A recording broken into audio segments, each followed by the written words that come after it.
dinos cuándo sucederá esto, es decir, la destrucción de Jerusalén y del templo, y cuál será la señal de tu venida y de la consumación de este siglo.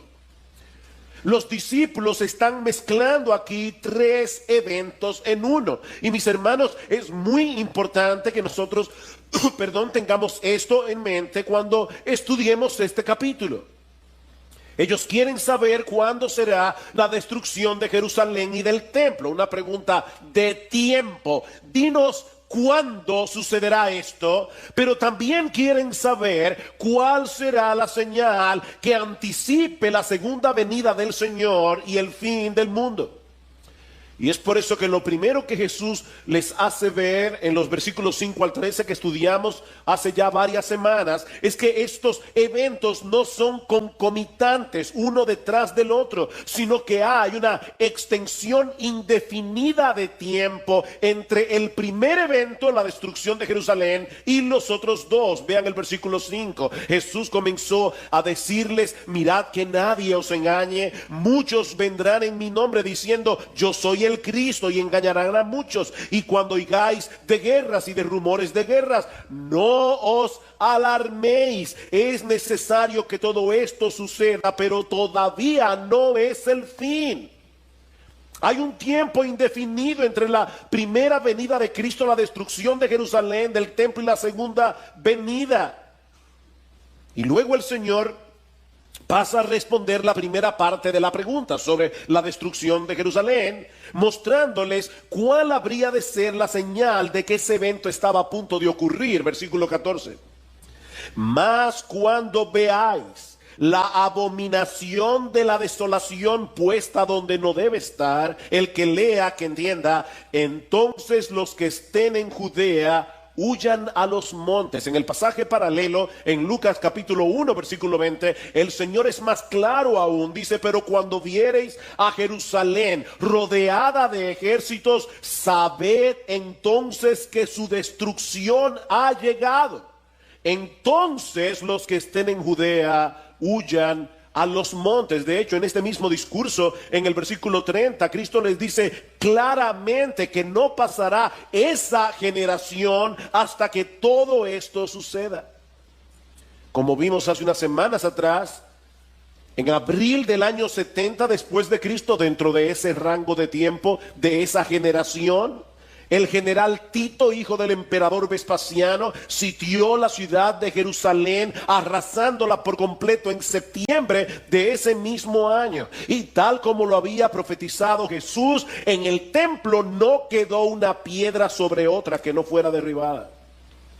De acuerdo al historiador Flavio Josefo, más de 1 millón de personas murieron durante el asedio. Aparte de los 97,000 judíos que fueron capturados y vendidos como esclavos, fue una tribulación terrible para el pueblo de Israel. Cada día cientos de judíos trataban de escapar, y cuando eran atrapados por los romanos eran crucificados.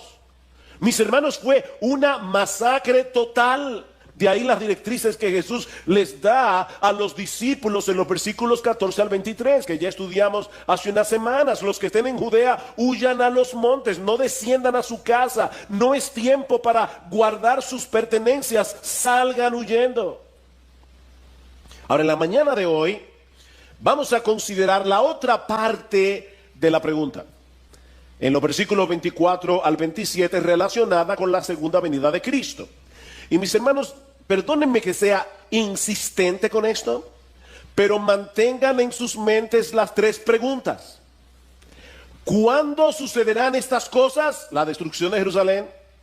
¿Y cuál será la señal de tu venida y del fin del siglo? Bueno, esa es la parte de la pregunta que Jesús pasa a responder en los versículos 24 al 27.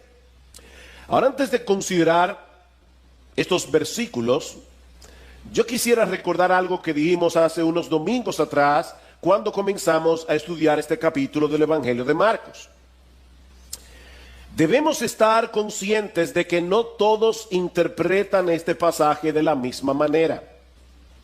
sobre todo a la hora de ubicar en el tiempo cuáles de estos eventos están en el pasado, cuáles están en el presente y cuáles están en el futuro. Así que es muy probable que no todos estén de acuerdo con nuestra interpretación de este pasaje en cada uno de sus detalles. No obstante, mis hermanos, yo les ruego que consideren conmigo el peso de la evidencia bíblica, porque les adelanto que algunas de las cosas que vamos a decir en el día de hoy no encajan con algunas creencias que se hicieron muy populares a finales del siglo XIX, durante el siglo XX, y que aún en el día de hoy lamentablemente son consideradas en muchas iglesias como una marca de ortodoxia doctrinal. Escuchen lo que estoy diciendo. No estoy diciendo que es lamentable que esas iglesias crean lo que creen. Lo que estoy diciendo es que es lamentable que algunas iglesias tengan estas creencias como una marca de ortodoxia doctrinal. Es decir, que si no todos creemos exactamente como ellos creen, seremos considerados como herejes. El Señor sabe que no es mi intención generar controversias innecesarias, pero es mi deber como pastor de esta iglesia exponer lo más fielmente posible lo que yo creo que es la enseñanza de este pasaje. Ahora, debo decir también que gracias al Señor, la mayoría de los creyentes estamos de acuerdo en el aspecto más importante de este discurso.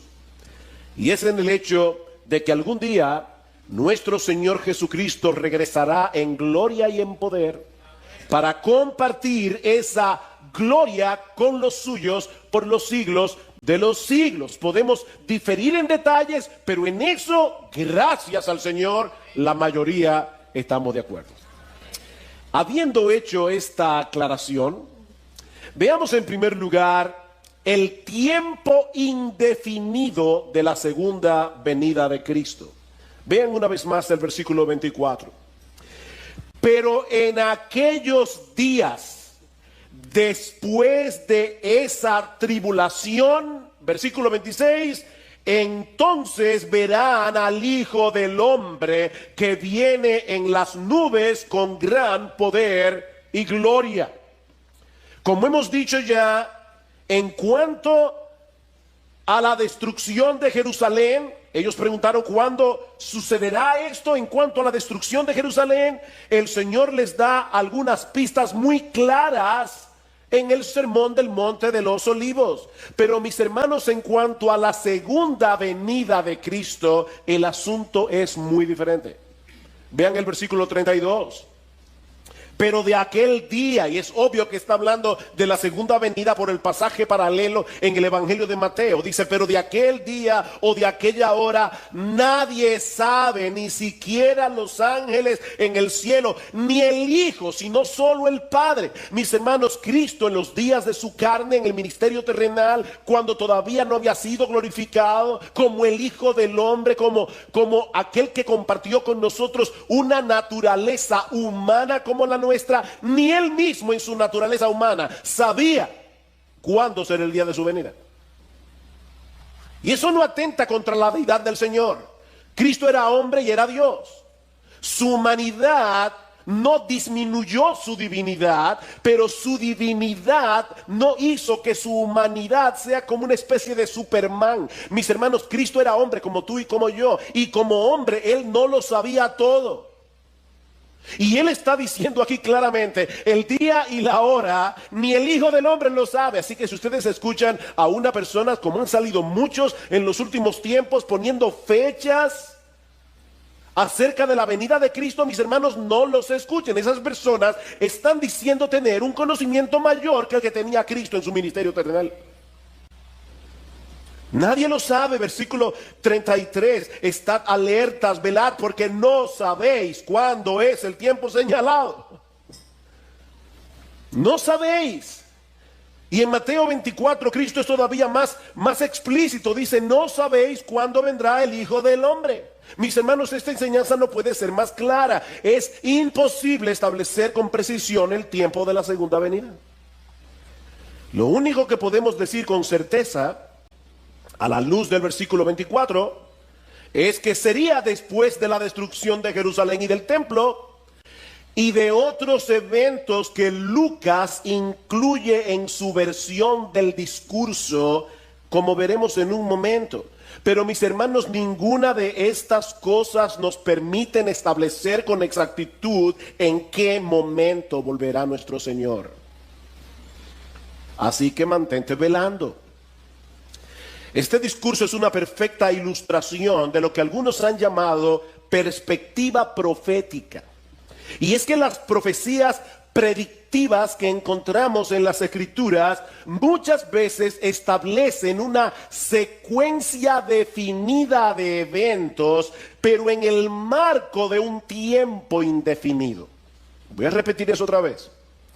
Muchas de las profecías que aparecen en la Biblia las encontramos en una secuencia definida de eventos, pero en el marco de un tiempo indefinido. Podemos distinguir los eventos, pero en la mayoría de los casos resulta imposible determinar la distancia de tiempo que hay entre un evento y el otro. La ilustración que siempre se usa para explicar este principio de interpretación bíblica, que es como si contempláramos a lo lejos los picos de dos montañas.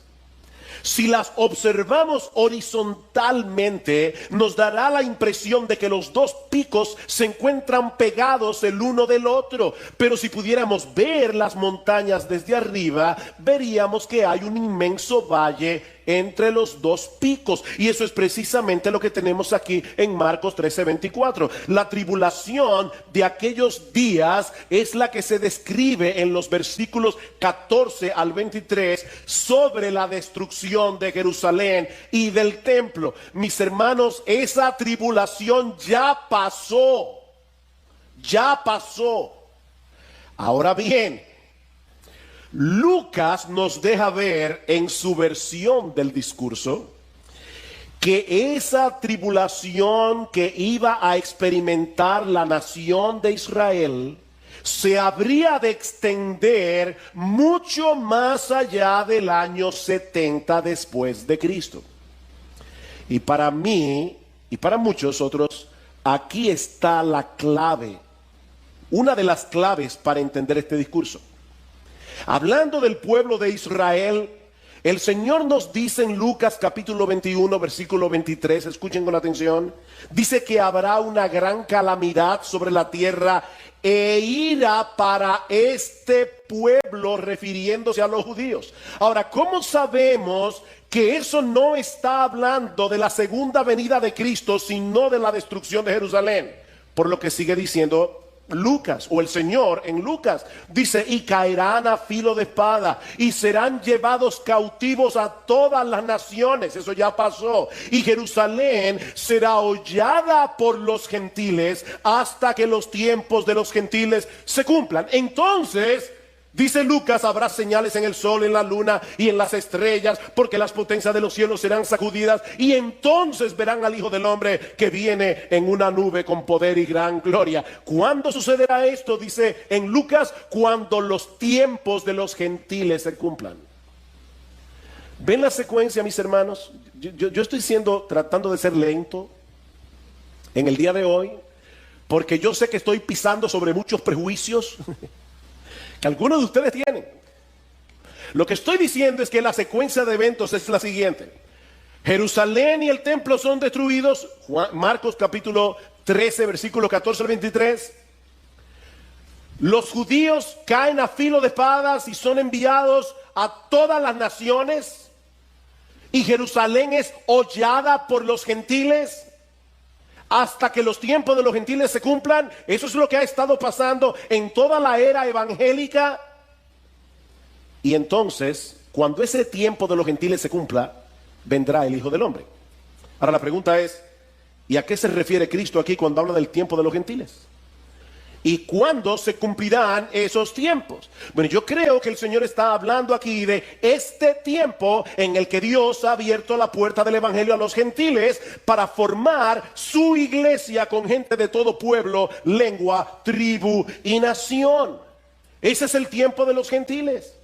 Ahora se están convirtiendo gente de todas las razas, se están convirtiendo gente de todas las naciones. Dios está conformando a su iglesia. Cuando se complete el número de los elegidos de todas las naciones, entonces Cristo vendrá, no antes.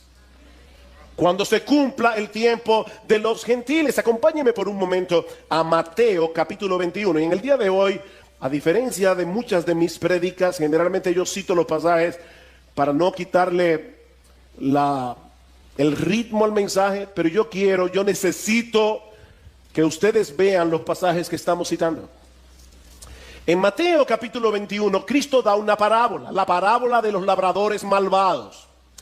Y hay dos cosas que debo decir acerca de esta parábola que ya estudiamos hace unas semanas en el Evangelio de Marcos. La primera es que esta parábola fue dirigida a los fariseos. La segunda es que esta parábola fue dicha el martes en la mañana, muy probablemente el mismo día en que Jesús pronunció luego el discurso del Monte de los Olivos. Nosotros tenemos semanas estudiando la Biblia secuencialmente y puede darnos la impresión de que hace mucho que el Señor habló de eso. No hace mucho que nosotros estudiamos eso aquí. Pero en la secuencia bíblica, la parábola de los labradores malvados muy probablemente fue dicha el mismo día del discurso del Monte de los Olivos. Y ahora escuchen la parábola. Mateo capítulo 21, versículo 33. Escuchad otra parábola. Había una vez un hacendado que plantó una viña y la cercó con un muro y cavó en ella un lagar y edificó una torre. Está citando Isaías capítulo 5, donde vemos claramente que esa viña es la nación de Israel. Dice, y la arrendó a unos labradores y se fue de viaje. Ahí están los líderes religiosos de la nación. De hecho, Marcos dice que ellos entendieron que era contra ellos que Jesús había dicho la parábola. Y cuando se acercó el tiempo de la cosecha, envió sus siervos a los labradores, los profetas, para recibir sus frutos. Pero los labradores, tomando a los siervos, a unos lo golpearon, a otros lo mataron y a otros lo apedrearon. Volvió a mandar a otro grupo de siervos, mayor que el primero, y le hicieron lo mismo. Finalmente les envió a su hijo, diciendo, respetarán a mi hijo. Pero cuando los labradores vieron al hijo, dijeron entre sí, este es el heredero. Venid, matémoslo y apoderémonos de su heredad. Y echándole mano, lo arrojaron fuera de la viña y lo mataron. Jesús murió fuera de Jerusalén. Cuando venga pues el dueño de la viña, ¿qué hará a estos labradores? Y ellos dijeron, llevará a esos miserables a un fin lamentable y arrendará la viña a otros labradores que le paguen los frutos a su tiempo. Jesús les dijo, ¿es que nunca leísteis en las escrituras la piedra que desecharon los constructores? Esa en piedra angular se ha convertido. Esto fue hecho de parte del Señor y es maravilloso a nuestros ojos. Por eso os digo que el reino de Dios os será quitado y será dado a una nación que produzca sus frutos. He ahí, mis hermanos, el tiempo de los gentiles. Cuando Israel rechazó a su Mesías, ellos fueron rechazados como el pueblo escogido de Dios. Y la heredad fue traspasada a la iglesia, compuesta por todos aquellos que creen en Cristo, independientemente de su nacionalidad. Ahora, eso no quiere decir que Dios haya rechazado por completo al pueblo de Israel, como demuestra Pablo en Romanos capítulo 11. No, no, no, Dios siempre se ha reservado un remanente en todas las épocas, dice Pablo, un remanente escogido por gracia, que son injertados en la iglesia, como luego dice Pablo en Romanos capítulo 11, versículos 17 al 24. A través de todas las épocas se han estado convirtiendo judíos. Pero mis hermanos, ellos no pertenecen a una categoría especial. Ellos no pertenecen a una élite dentro del pueblo de Dios, sino que vienen a formar parte de ese pueblo de Dios, del nuevo pacto compuesto por judíos y gentiles. Entonces, cuando el tiempo de los gentiles se cumpla, y todos los gentiles escogidos y todos los judíos escogidos se conviertan, entonces verán al Hijo del Hombre que viene en las nubes con gran poder y gloria.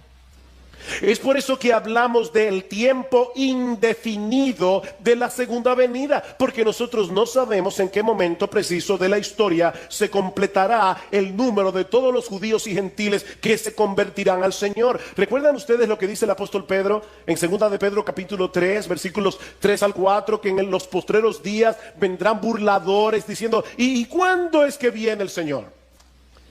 Porque yo veo que ustedes los evangélicos están todo el tiempo diciendo: Cristo viene, Cristo viene, Cristo viene. Han pasado 2000 años y nada ha sucedido.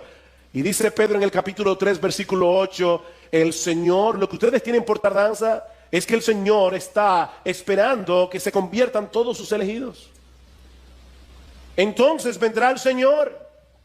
Ya Cristo había dicho en Marcos capítulo 13, versículo 10, que el evangelio debía ser predicado a todas las naciones. Y Mateo añade en Mateo capítulo 24, versículo 14, que luego que el evangelio sea predicado en todas las naciones, entonces vendrá el fin. Entonces vendrá el fin. Pero mis hermanos, nadie puede saber con precisión cuándo esa tarea ya ha sido completada. De manera que es imposible determinar cuándo volverá nuestro bendito Señor y Salvador. El tiempo indefinido de su segunda venida. Lo segundo que vemos en este pasaje de Marcos 13 es la conmoción celestial que acompañará la segunda venida. Versículo 24. Marcos capítulo 13. Versículo 24. Pero en aquellos días, después de esa tribulación, el sol se oscurecerá, la luna no dará su luz, las estrellas irán cayendo del cielo y las potencias que están en los cielos serán sacudidas. Esta conmoción celestial que el Señor está describiendo aquí aparece en varios pasajes del Antiguo Testamento para describir el juicio de Dios sobre las naciones paganas, como Egipto, Babilonia. Eso lo podemos ver en Isaías capítulo 13, versículos 9 al 10, Isaías capítulo 34, versículos 4 al 5, Ezequiel capítulo 32. Hay otros pasajes en Joel, en Amós, que usan este mismo lenguaje. Es por eso que algunos se preguntan si debemos interpretar estas palabras en forma literal, o si Jesús está usando aquí un lenguaje apocalíptico para señalar el juicio que sufrirán los incrédulos en su segunda venida. Mi posición personal con respecto a esto es que no hay duda alguna de que la venida del Señor será de bendición para unos y de juicios para otros, como veremos en un momento. Pero yo creo que este lenguaje que usa Jesús en el discurso del Monte de los Olivos describe una convulsión celestial que acompañará su segunda venida. Una y otra vez la Biblia describe este evento con un lenguaje muy similar, aún en pasajes en los que no parece que el autor esté hablando en una forma figurada. Vayan conmigo a 2 de Pedro. Segunda de Pedro capítulo 3. En estos días hubo un eclipse solar, el eclipse solar del siglo. Y todo el mundo estaba atento al famoso eclipse. Bueno, escuchen cómo Pedro describe el día del Señor, es decir, el día de la venida de Cristo. Ese es el contexto, ¿verdad? Vendrán burladores diciendo, ¿y cuándo es que viene Jesús? Y Pedro ya dijo, amados, no ignoréis esto, que para el Señor un día es como 1000 años como un día. El Señor no se tarda en cumplir su promesa. ¿Cuál promesa? La promesa de la segunda venida. Según algunos la entienden por tardanza, sino que es paciente para con vosotros, no queriendo que nadie perezca, sino que todos vengan al arrepentimiento. Pero el día del Señor vendrá como ladrón, en el cual los cielos pasarán con gran estruendo, los elementos serán destruidos con fuego intenso, y la tierra y las obras que en ella hay serán quemadas. Puesto que todas estas cosas han de ser destruidas de esta manera, ¿qué clase de personas no debéis ser vosotros en santa conducta y en piedad, esperando y apresurando la venida del día de Dios, en el cual los cielos serán destruidos por fuego, los elementos se fundirán con intenso calor? Pero según su promesa, nosotros esperamos nuevos cielos y nueva tierra, en los cuales mora la justicia. Los cielos pasarán. Mi hermano, si Dios hizo el mundo, el universo entero, en 6 días, ¿cuál es el problema de que en unas horas, cuando el Señor Jesucristo regrese en gloria, todas esas cosas sean deshechas? Ahora, noten lo que Pedro está diciendo.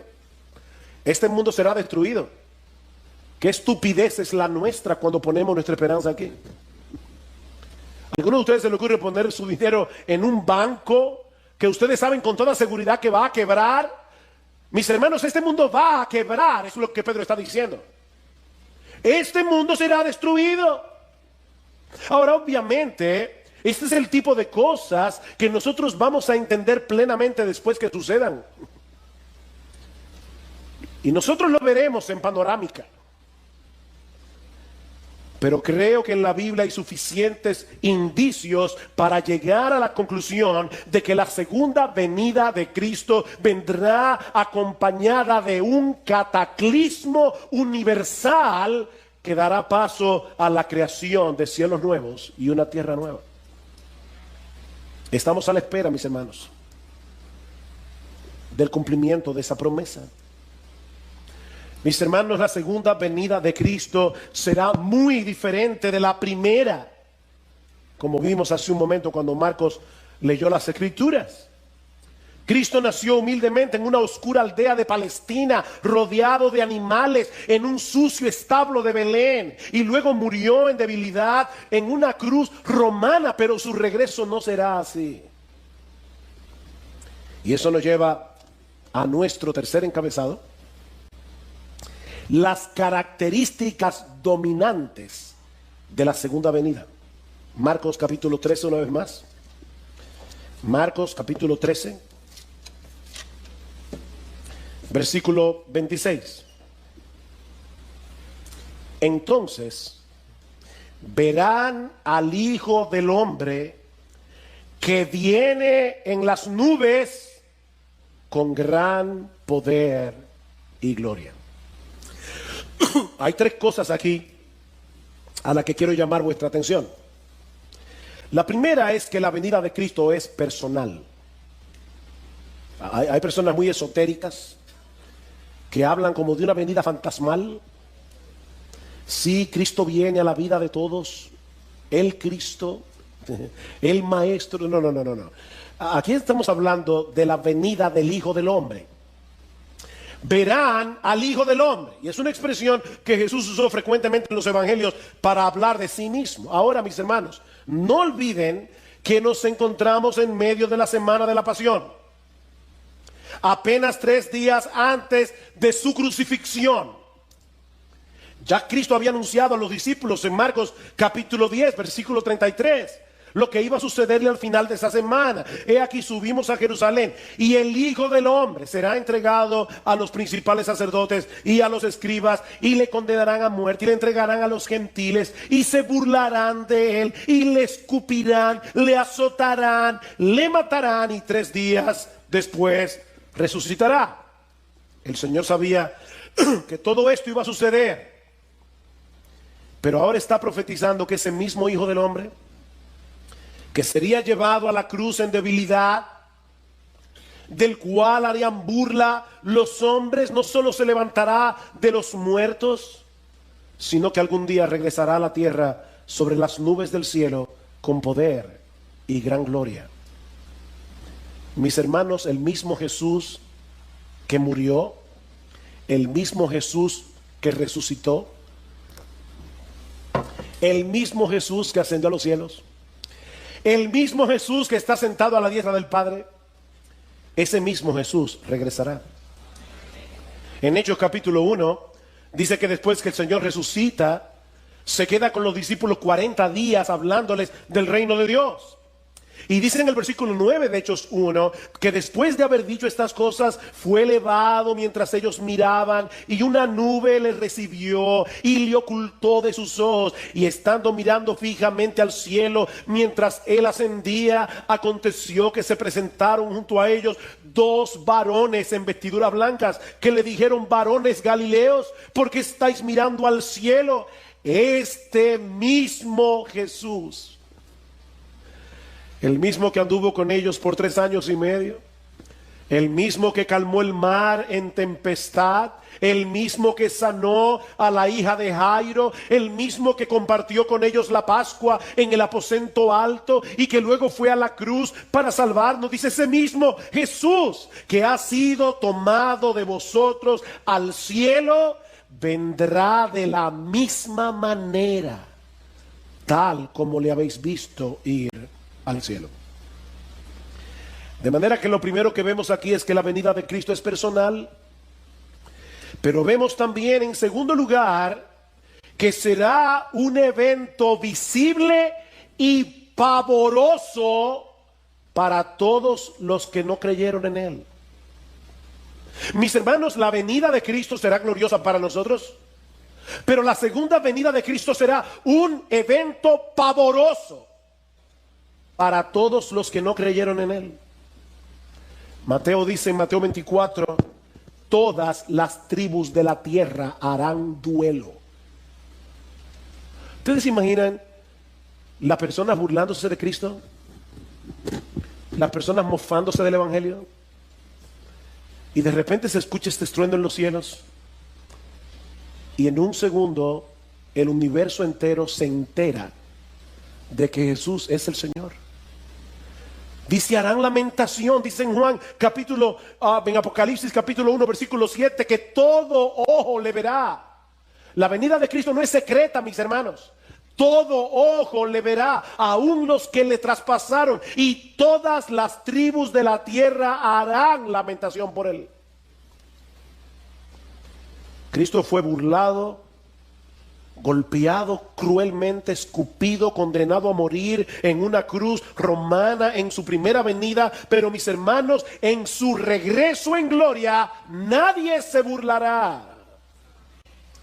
Apocalipsis capítulo 6, y quédense allí con el dedo en Marcos, pero escuchen cómo describe Juan la venida de Cristo. Apocalipsis capítulo 6 versículo 12: vi cuando el Cordero abrió el 6º sello, y hubo un gran terremoto, y el sol se puso negro como silicio hecho de cerda, y toda la luna se volvió como sangre, y las estrellas del cielo cayeron a la tierra como la higuera deja caer sus higos verdes al ser sacudidas por un fuerte viento, y el cielo desapareció como un pergamino que se enrolla, y todo monte e isla fueron removidos de su lugar, y los reyes de la tierra y los grandes, los comandantes, los ricos, los poderosos y todo siervo y todo libre se escondieron entre las cuevas y entre las peñas de los montes, y decían a los montes y a las peñas: caed sobre nosotros y escondednos de la presencia del que está sentado en el trono y de la ira del Cordero, porque ha llegado el gran día de la ira de ellos. ¿Y quién podrá sostenerse? ¡Wow! La ira del Cordero. Sí, Cristo murió en la cruz como un cordero manso, pero cuando Cristo regrese en gloria nadie se burlará. Será un evento pavoroso para aquellos que no creyeron en Jesús. Pero vemos también, en tercer lugar, que la segunda venida de Cristo será gloriosa. Será gloriosa. ¿Qué dice Marcos? Entonces verán al Hijo del Hombre que viene en las nubes con gran poder y con gloria. Los discípulos conocían muy bien el Antiguo Testamento y sabían que al hablar de su venida en las nubes del cielo, Jesús estaba colocando su gloria a la par con la gloria del Padre. Dice en Éxodo capítulo 19:9 que el Señor le dijo a Moisés en el monte Sinaí: he aquí, vendré a ti en una densa nube. En el Salmo 97 versículo 2 dice que las nubes lo rodean. Estas nubes, mis hermanos, no son naturales. Estas nubes son un despliegue de la gloria de Dios. Hay una presencia especial del Espíritu de Dios en medio de la iglesia. Estamos alabando al Señor y uno casi puede palpar que Cristo realmente está presente en medio de su pueblo. Él ha prometido estar presente en medio de su pueblo y uno puede alabar al Señor, pero uno lo está contemplando con los ojos de la fe. ¿Ustedes imaginan, mis hermanos, lo que será aquel día?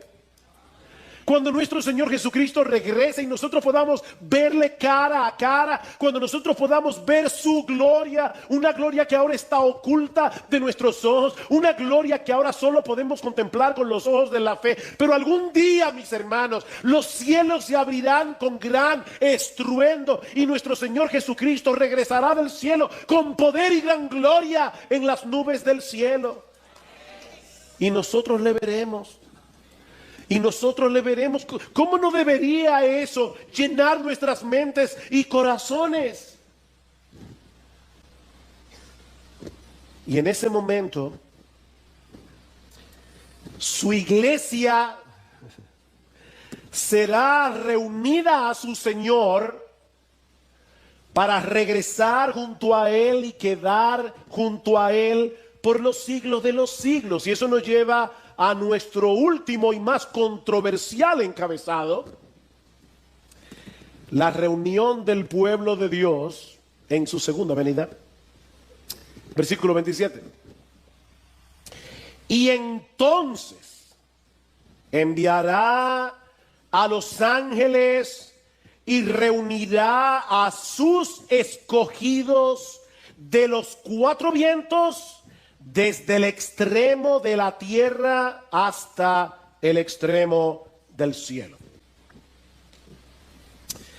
A través de toda la historia de la iglesia, yo quiero recalcar eso, a través de toda la historia de la iglesia hasta el siglo XIX, los creyentes habían creído prácticamente en unanimidad que el Señor Jesucristo habría de regresar una sola vez a la tierra y que en ese momento la iglesia sería arrebatada para encontrarse con su Señor. Repito, esa había sido la creencia de la iglesia a través de toda su historia.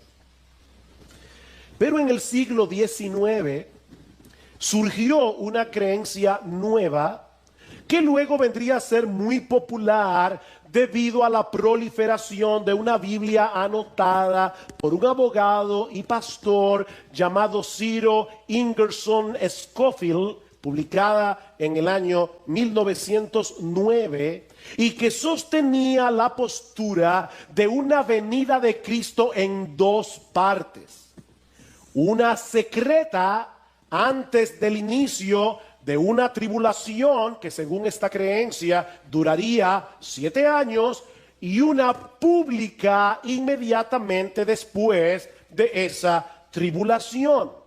En esa primera parte de la segunda venida, la parte secreta, la iglesia sería arrebatada para no pasar por la gran tribulación, mientras que en la segunda etapa de la segunda venida habría de ocurrir todo lo que hemos estudiado hoy en el discurso del Monte de los Olivos. Según esta posición teológica, conocida como rapto pretribulacional, los elegidos de los que se habla en el versículo 27 son los judíos que supuestamente se van a convertir durante ese periodo de tribulación. Esta creencia ha venido a ser tan popular que incluso ya se han filmado varias películas con este tema. Hollywood siempre trata de sacarle partido a las cosas sensacionalistas. Una de esas películas se filmó en el año 2015, titulada Dejados Atrás, protagonizada nada más y nada menos que por Nicolas Cage, un actor de Hollywood sumamente conocido. Ahora, de nuevo quiero volver a decir lo que decía al principio. Mis hermanos, yo no quiero generar controversias innecesarias con este mensaje, y mucho menos ser ofensivo con todos aquellos que creen en una segunda venida en dos etapas y en un rapto pre-tribulacional. De hecho, nosotros mismos venimos de esa tradición. Eso creía nuestra iglesia hace muchos años atrás, porque eso fue lo que aprendimos en la iglesia donde conocimos al Señor hace 40 años. Sin embargo, creemos que la evidencia del Nuevo Testamento apunta hacia la segunda venida como un solo evento en el que la iglesia, formada por judíos y gentiles que han creído en Cristo, saldrán al encuentro de su Señor, mientras que los incrédulos recibirán juicio y condenación. Yo les decía al principio, por favor, sopesen los argumentos bíblicos sin prejuicios. Una doctrina no es falsa por ser novedosa, de la misma manera que una doctrina no es verdadera por ser antigua. Una doctrina es verdadera por ser bíblica. Ahora, cuando hay una doctrina que sale nueva, y esta doctrina del rapto pretribulacional es relativamente nueva, nosotros tenemos que preguntarnos, ¿realmente durante 19 siglos nadie en la iglesia vio esto? ¿A quién vas a clamar? Antes de invocar el nombre de Jesús y pedirle que te salve, debes creer que Él es Dios, que se hizo hombre, que obedeció la ley de Dios perfectamente desde la cuna hasta la tumba, que siendo inocente murió en una cruz, que fue levantado de la tumba victorioso al tercer día para pagar así y justificarnos de nuestros pecados, y entonces clamarle que te salve. Mira, mi hermano, mi amigo que estás aquí, si no conocemos esos hechos del Evangelio o no creemos en la veracidad histórica de esos hechos, ¿cómo voy a pedirle a Jesús que me libre de la esclavitud y de la condenación del pecado y me conceda como un regalo la vida eterna? ¿Cómo se lo voy a pedir? Hay personas que de verdad yo creo que son bien intencionadas. Quizás tú los has visto, que se colocan en la puerta de un centro comercial y a todo el que pasa por ahí le dice: Dios te ama. Dios te ama. Vuelvo y repito, probablemente son bien intencionados, pero déjenme decirles que eso no es evangelizar.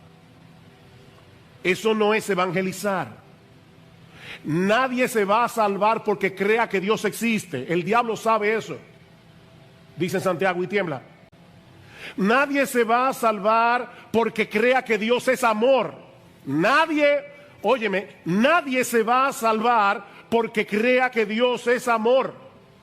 Necesitamos conocer y creer lo que Él hizo a favor de pecadores por medio de la persona y la obra del Señor Jesucristo para resolver el problema de nuestros pecados sin pasar por alto su justicia.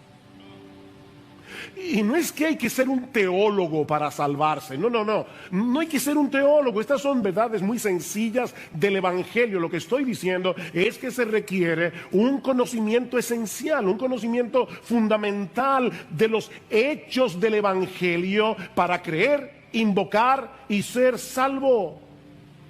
Somos pecadores. Merecemos el infierno, merecemos la condenación, ser condenados en el tribunal de Dios, pero el Dios hombre, Jesucristo, pagó por nuestros pecados. ¿Es difícil de entender? De manera que la salvación es por gracia, es por medio de la fe. Porque Dios hizo por medio de Jesucristo todo lo que había que hacer para conceder la salvación como un regalo a todo el que venga clamando por misericordia. ¿Es eso difícil de entender? Pero eso nos lleva de la mano a la siguiente pregunta. ¿Cómo pues invocarán a aquel en quien no han creído? ¿Y cómo creerán en aquel de quien no han oído? ¿Ven el punto? Ese conocimiento acerca de Jesús, acerca de lo que Él hizo en la cruz del Calvario, no se adquiere por intuición. No es que un día tú te levantaste y dijiste, ven acá, Jesús, ¿qué fue lo que hizo Jesús? Y te pones a razonar y llegas a la conclusión de que Él murió por nuestro pecado. No, eso no pasa así. Nadie llega a ese entendimiento por intuición. Yo necesito oír el Evangelio para entender y creer en el Evangelio. ¿Y cómo vamos a escuchar? Dice Pablo, o por medio de la predicación. Tercera pregunta, ¿y cómo oirán sin haber quien les predique? Ven, yo no necesito un sueño, yo no necesito una visión para saber quién es Cristo, para saber lo que Él hizo para salvarnos. Yo necesito predicación. Ahora bien, hay un detalle extremadamente importante en la segunda pregunta que necesita más observación.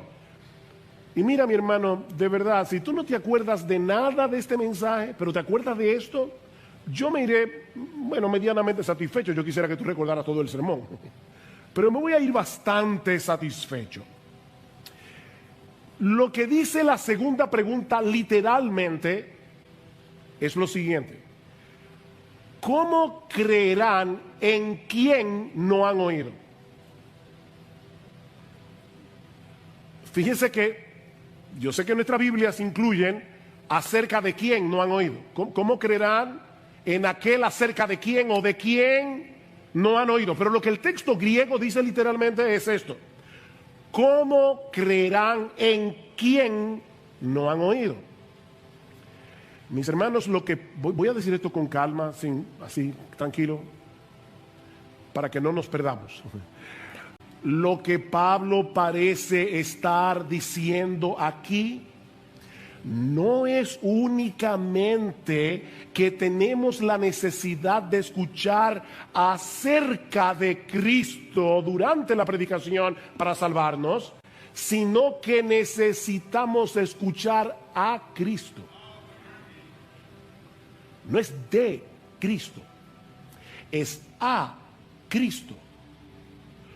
Podemos traducirlo también de esta manera: ¿cómo creerán en aquel a quien no han oído? Mis hermanos, predicar fielmente las Escrituras no es otra cosa que hacer oír la voz de Jesucristo desde el púlpito, porque este libro es su palabra, inspirada por su Espíritu. Primera de Pedro capítulo 1 versículos 10 al 12, el Espíritu de Cristo. Por eso es que Pablo le llama a este libro en Colosenses capítulo 3 versículo 16 la palabra de Cristo. La palabra de Cristo more en abundancia en vosotros. Si yo escribo una carta, te envío una carta y alguien te la lee en voz alta y te explica algunas cosas de la carta que tú no entiendes, en cierto modo tú me estás escuchando a mí, no al que te está leyendo la carta. Tú me estás escuchando a mí. Pero eso no es todo. Eso no es todo. Ya eso de por sí es extraordinario, pero eso no es todo. El Nuevo Testamento también nos enseña que cuando el Evangelio es predicado, Cristo, que está presente en su iglesia, Cristo mismo viene y comienza a aplicar su palabra en el corazón de sus ovejas, a hablarle a sus ovejas personalmente. una pregunta. ¿En qué tú sueles pensar cuando tú estás pasando por algún tipo de aflicción, por algún tipo de dolor? ¿Hacia dónde normalmente tú diriges tus pensamientos?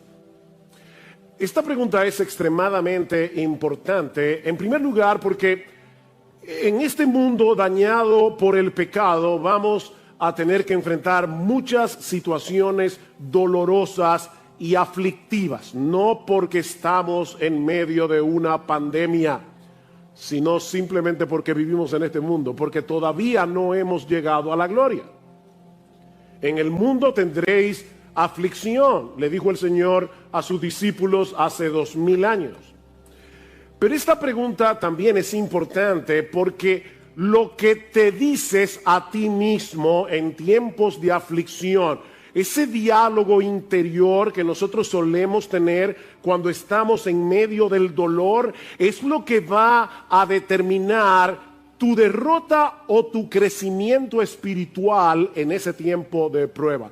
Tu diálogo interior es lo que va a determinar o que salgas derrotado o que salgas fortalecido en ese tiempo de prueba. Yo les pido ahora que vayan conmigo a la primera carta del apóstol Pedro, una carta que fue dirigida precisamente a un grupo de cristianos que estaban enfrentando un montón de problemas, un montón de dificultades por causa de su fe. El sufrimiento es uno de los temas recurrentes de la primera carta de Pedro. Sin embargo, es sorprendente la forma como Pedro va entrelazando a través de toda su carta el tema del sufrimiento con la esperanza y el gozo que puede experimentar el creyente aún en medio del dolor y de la aflicción.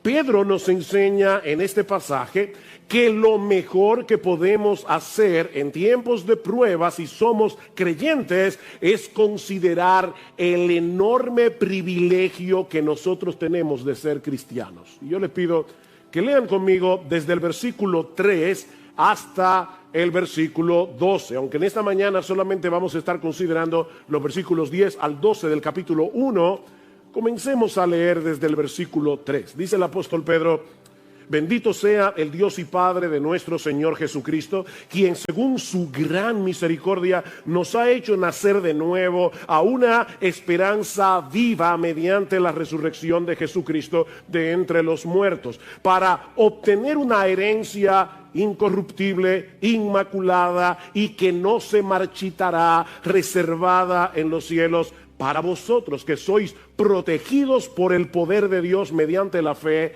para la salvación, tomen nota de esta palabra, para la salvación que está preparada para ser revelada en el último tiempo, en lo cual os regocijáis grandemente. Nota que Pedro no está diciendo en lo cual ustedes algún día, cuando salgan de este mundo, cuando lleguen al cielo, se van a regocijar. No, Pedro está diciendo, nosotros nos regocijamos en esa salvación aquí y ahora.